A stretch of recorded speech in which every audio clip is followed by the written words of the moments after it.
లకు సీఎం చంద్రబాబు నాయుడు ప్రాధాన్యతనిచ్చి కోట్లాది రూపాయలు ఖర్చు చేస్తున్నారన్నారు మంత్రి రామానాయుడు. వైసీపీ పాలనలో తట్టమట్టి పని కూడా నోచుకోలేదని అన్నారు. పశ్చిమ గోదావరి జిల్లా పాలకొల్లులో పలు అభివృద్ధి పనులకు శంకుస్థాపన చేశారు మంత్రి రామానాయుడు. 14 కోట్ల రూపాయలతో చురుకుగా జరుగుతున్న దమయపర్తి మురుగు డ్రైన్ పనులను పరిశీలించారు మంత్రి.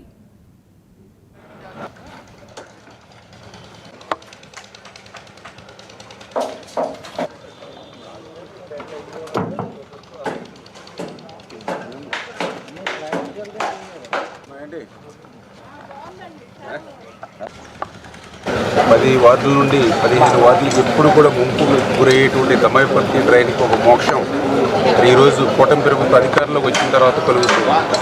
ఎప్పుడో 2014 ముందు మొదలెట్టినటువంటి పనులు మరి ఒక ఇంచు కూడా ముందుకెళ్ళినటువంటి స్థితిలో మళ్ళీ 14 కోట్ల రూపాయలు నిధులు శాంక్షన్ చేయడమే కాదు, ఈ వర్క్ చేయడానికి ఎవరు ముందుకు రావడానికి కూడా, ఎందుకంటే ఇది ఊబుల్లో ఉండి కింద ఏదైతే ప్లాట్ఫారం తయారు చేసుకుని ఐరన్ కట్టుకోవాలని అంటే ఆ ఊబిలో సాధ్యమయ్యేటువంటి పని కాదనే ఉద్దేశంతో ముందుకు రానిటువంటి స్థితిలో కూడా ఏజెన్సీని కూడా రిక్వెస్ట్ చేసి మాకు ఇది ఇంపార్టెంట్ అని చెప్పి వాళ్ళని కూడా బయట నుంచి కూడా తీసుకొచ్చి ఎక్కడో ఇరిగేషన్ వర్క్స్ పెద్ద వర్క్ చేసుకునే వాళ్ళని కూడా తీసుకొచ్చి ఇది అప్పచెప్పడం వల్ల